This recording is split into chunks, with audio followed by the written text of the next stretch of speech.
far as Ryan Garcia goes, because I want to touch on Ryan Garcia. Make sure you guys comment as well, because we do want to hear from you guys. As far as Ryan Garcia with Duarte, he's we know Ryan Garcia. Anytime he fights, it's always going to be a lot more eyeballs than usual. He's got a big fan base. We know that Ryan Garcia always has a way of just drawing the emotions of the boxing fans, the boxing public, just because you either love him or you hate him. There really is no middle ground. You either love him because you feel like he's good for the sport and he's good for the growth of the sport, or you don't like him because you feel like he's a pretty boy, diva, pretender, and that's just what it is. So before we get into my opinions, I know Pops was live. Shout out to Pops for holding it down on the live while I was at the Don King card. Pops, you've had a couple of days of process Ryan Garcia versus Duarte. Mm-hmm. You got any extended initial thoughts about? Yeah, I think first of all that drama between Hopkins and De La Hoya and him, this is all that climax, the whole big thing for the show to be even better than what it is. Garcia had his point of view. I understand. I also understand De La Hoya and Hopkins' point of view. So both, I just think, in my opinion, they both are fault for one way or another. But that being said, I knew that Garcia was going to go in there. I watched a couple fights from Duarte. Duarte was decent, but flat footing just came forward. They just wasn't going to do it against Garcia. Absolutely. So as far as my thoughts, because I know a lot of people have been asking me, BT, what do you guys think about the fight? What do you think about the fight? And I really didn't have an opinion because I didn't watch the fight. So I'll give you guys my thoughts now. So I had a chance to watch the fight, and the reality is this.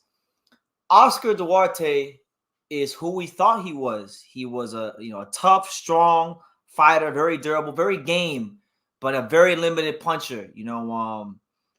He was probably the most tailor-made opponent Golden Boy Promotions could find for him in their stable. And it doesn't matter how hyped up he was by Oscar or people in the media or people who like to bet. It doesn't matter how many knockouts he had. The reality is, if you watched his film before the fight, you knew that he was tailor-made and he was picked for a reason.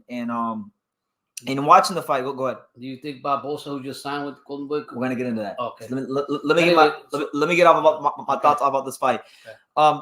I heard a lot of people's opinions about the fight. Like I was listening to Paulie Malignaggi's video on the fight, and Paulie was very critical of Ryan Garcia. He basically said that Ryan talked all this crap about Shakur Stevenson, but then he fought a guy that's like 50 times worse than Edwin De Los Santos, and he ran from him. But my thing is this. I say it all the time. I've said it many times in the past over the years. I will say it again. Boxing is a results-based business. So even if you thought he moved around a lot, how did the fight end? He stopped him. So mission accomplished. He did what he was supposed to do. But as far as him moving around too much, because there were a lot of boos before he got the knockout, I feel like Duarte's style, it actually allowed Ryan to work on some of what Derrick James and him have been doing in the gym. Ryan Garcia, style-wise, when you break down like Ryan Garcia, like who is he in the boxing ring? He's a tall, lanky kid with good reflexes, and he relies so much on his reflexes that it's gotten to the point in his career where he needed to get a fundamental base. He needed to get some technical skills to go with those reflexes, and that's why I feel like he was moving around the ring. He was trying to work on some of the things Derrick James showed him, but at the same time, he was also working on being less reliant on his speed and his reflexes and being more of a technical fighter. Duarte cannot punch. He could not punch unless his feet are set. He can't punch on the move. He's a high guard fighter, leaves his right hand down, loves to come forward in that high guard, and he was tailor-made for Ryan. So Ryan took away his only weapon, which is to load up on big punches and be the aggressor on Duarte in the latter part of the fight by moving around. That's why he was moving around. And I think a lot of people that they were so eager to see him get a knockout that they couldn't understand why he was moving. Duarte is a one-dimensional, flat-footed puncher. He likes to load up. He can't punch in the move. So how do you take that away from him? You stick that jab in his face. You probe with that jab when you can. You keep him at bay. You use the ring, and you get him to come to you. And the thing is, Duarte is not an elite fighter.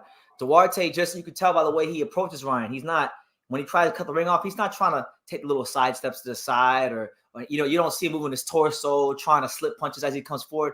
It's just high guard, straight lines, no thought behind it. So that's why he was moving so much. Yeah, he comes more. He depended too much.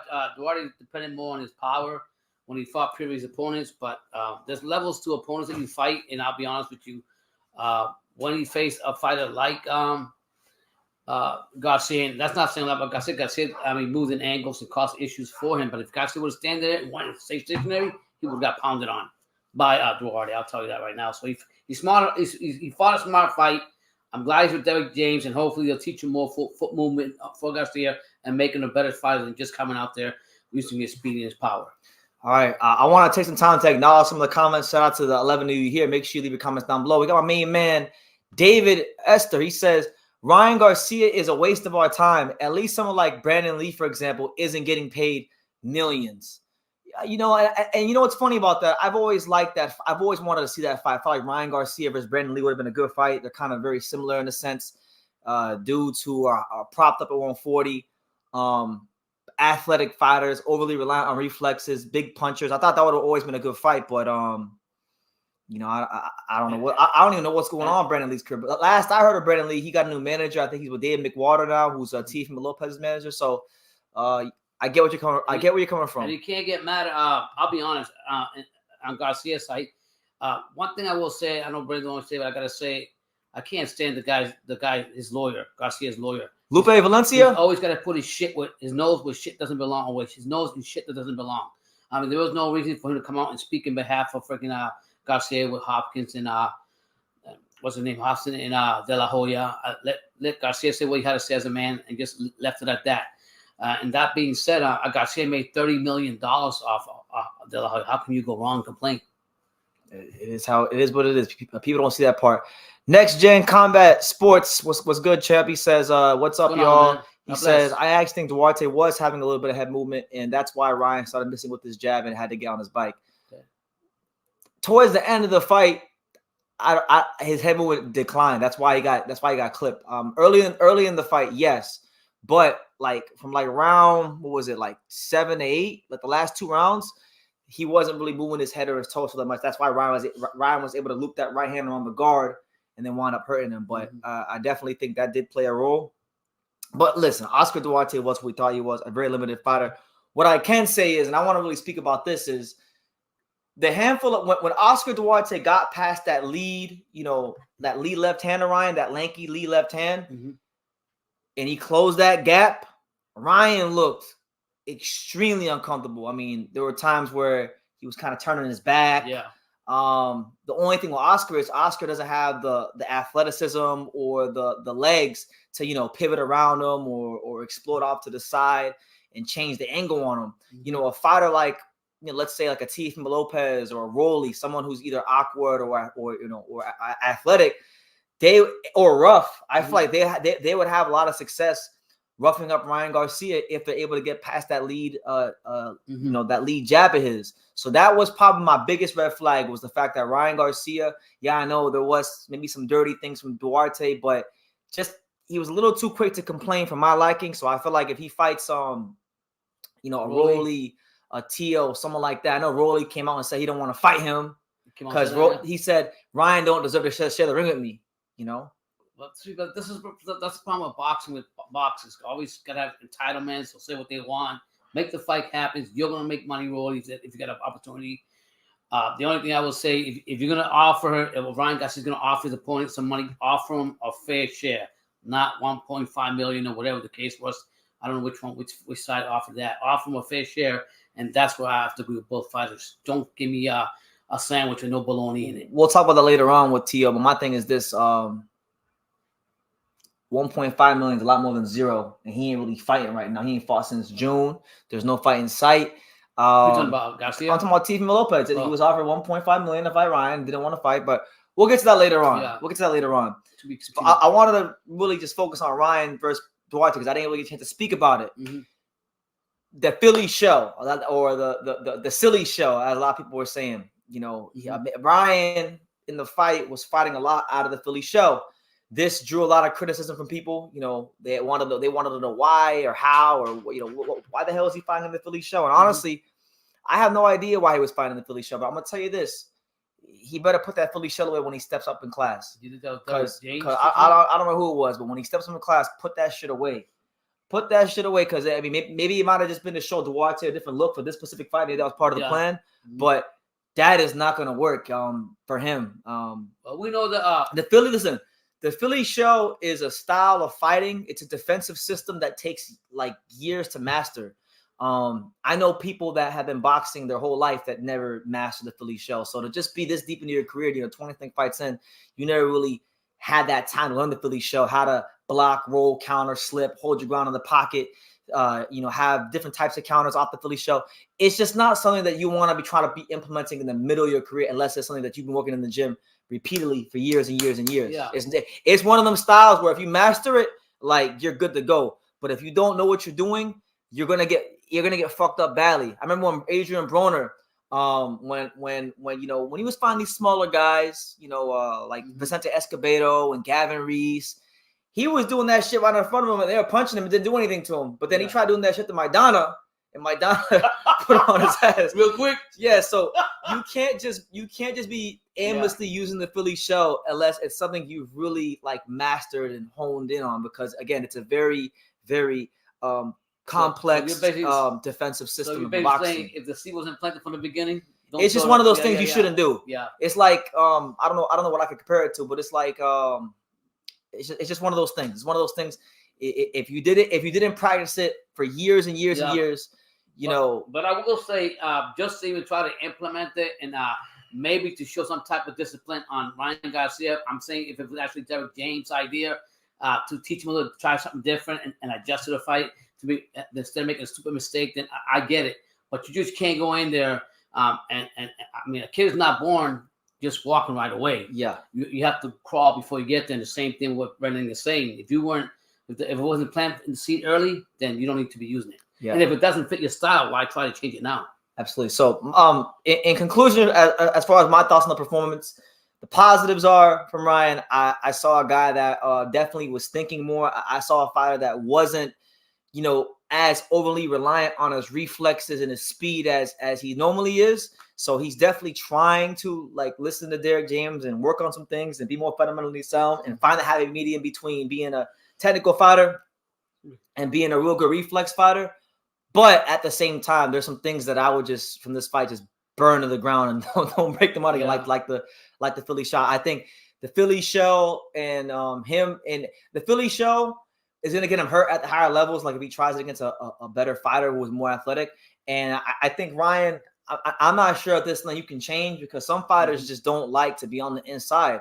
I was just talking to an amateur fighter down here in South Florida about a tall little Puerto Rican kid at one of the gyms here. I was telling him, I was like, man, when you get in the inside in the pocket, that fighting in there is a mentality, and it's something that you got to have that man. You got to build that mentality. You got to talk yourself through being an inside fighter.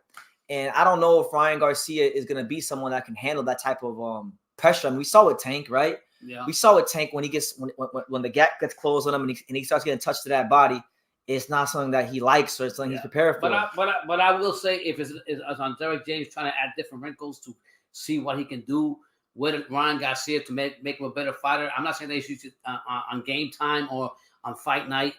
You try to explore those things, but just to open up his mind, just depending on quick reflexes and that.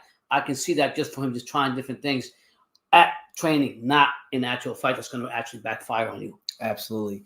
Before we get into like who Ryan could be, Garcia could be fighting next, because there's a lot of options out there and a lot of possibilities that I wanted to discuss. So you hit the like button. Hit the like button, super chat, subscribe, all that good stuff. Let me address a couple of the comments here. Shout out to longtime viewer, my main man, MEasyBX. Always good to see him in the chat. He says the bad thing is that Derrick James told Ryan Garcia to stop the Philly show. Does he really listen to his trainers? And you know what? Holy crap, he did? I didn't get a chance to watch the actual full fight. I watched the full fight highlights that were on YouTube, so I didn't get a chance to hear the instructions. But if that's the case, that's not a good sign. And I think Ryan Garcia, look, and this is why changing coaches is bad so frequently is bad. It's bad when Ryan Garcia does it, and it's bad when Anthony Joshua does it, because one key thing about being successful at the highest levels of boxing with your coaches, you got to have that rapport, that chemistry with them. You got to be able to trust them when you're on the ring and shit gets hot in the oven. You got to be able to trust your coach. And him not listening to Derrick James and just doing the Philly shows and they get him hurt. He hasn't learned by now him calling the shots, because we can go back again. I'm going to just see if they go back to De La Hoya and Hopkins, so they were just trying to get his career right, and he called that shot to fight Tank when they didn't want to. You have to respect your team, but if you still have that I'm going to do it my way attitude, and you disrespect that, I'll tell you one thing: Derrick James is not going to put up with that. He's going to kick his ass right out the fucking gym. That's it. Or maybe he won't. Maybe, you don't think so? Maybe Derrick's like, you know what? These paychecks is kind of good. I get like 2 or 3 more of these. I can retire. I can go buy me a house in Miami and I can call it a day. You remember mistakes because you're going to Greece. You don't go to Greece. Go to Greece, change your phone number, change your address, and never hear from nobody ever again. Oh my God. You know, 2 or 3 more of these Ryan Garcia paychecks to Derrick James. You know, you get like 2 or 3 more from AJ, 2 or 3 from Ryan, and he might just be good to go. You may never hear from Derrick James again. You know? So it is what it is. Shout out to Caleb. He says Pops held us down on Saturday, but good to have you back, BT. Listen, it's good to be back. Caleb, appreciate it. I put out so much content from the Don King card that like once I got finished with it, I was excited for this live tonight. I was amped up. So it's good to be here. Good to see you guys. Thank you so much. Dundada says True School Sports. What's up? God bless. BT and Pops. What's up, Dundada? Good to see you. 3 coaches in 3 years. Yes, the silly shell. Put it away. Ryan Garcia. He had Eddie Reynoso, Joe Goose, and Derrick James. Holy shit. You know, what do you think about that? You got any thoughts on that? Yeah, I think you can't. It's like I always say, but there was one fighter that I always say do the same thing. He had more coaches than a woman that changes her underwear every day. And I'm not gonna. Yeah, I'm talking about Vargas. Jesse Vargas. Yeah, and I'm a firm believer that if you have a good coach in your lane, and he's teaching you, and you really listen to him, be disciplined, you shut your mouth and you do it. And I don't think that's the problems that Garcia has. That's why he hasn't been a real champion. That's why he hasn't had success, because of what he's doing and what he wants to do. You know, when I went to the Don King card on Saturday, one fighter that I had the opportunity to meet, and I actually interviewed him. It hasn't come out yet, but I had a great interview with him. I had a great conversation with him. Was Gary Russell Jr. He was at the Don King card. For what reason, I don't know, because he was by himself. It wasn't none of his brothers. There was nobody from Maryland fighting, so I don't know. That's up for interpretation. But I did interview him, and I did speak to him. And he made a good point about something you were just saying about fighters leaving the coaches and whatnot. And he said that he called them Frankenstein fighters. Does it call them? He called fighters who go from coach to coach. He called them Frankenstein fighters because you got a little bit of everything, you know. And I mean, there are rare exceptions, like, you know, Devin Haney and Bill. I know Devin's been in a lot of different gyms and worked with different coaches. There are exceptions to the rule, but most of the time, if a fighter is going from coach to coach to coach to coach to coach, it's not a good thing, and it means normally when they step up, they're gonna get destroyed. And one fighter that I always tell you that, even though sometimes we disagree on, that I give a lot of respect to is Canelo. We can talk about Canelo about anything, but one thing you can't take about him, the trainer and manager that's been with him, I've been there for 20 years now. Yeah. And it's like you having a foundation with your kids. If you have a good foundation from the beginning until they grow up and whatever, and you stand that foundation, you're gonna be successful. If you let them go out and do whatever they want, the same thing. And I think with Ryan, you have to put a leash on him, to be honest. You got to get one. I don't know if Derrick is, I'm not going to say he's a yes man, or like you say, like in the dollar signs, but I don't think Derrick's the type of, what I see, I don't know. He's the type of a trainer that's going to sit there and say, okay, whatever you say, like he was doing with all the other trainers. Yeah. You've gone to, when you interviewed him or you've seen him, he's like called his own shots. That's not happening with Derrick, I don't think. Yeah. At the end of the day, look, before we get into who Ryan could fight next, I'll say it like this. It comes down to Ryan Garcia having that. He has to trust his coach. If he doesn't fully trust Derrick James or any coach he has, it's just he's never going to be the best he can be, because I don't give a damn how good of a fighter you are. I don't care if you're Floyd, Pacquiao, Canelo, Roman Gonzalez, Terrence Crawford, you know, Naoya Inoue. All those fighters have to trust the coach. You know, they have to have that trust when because the trainer is supposed to be your extra set of eyes.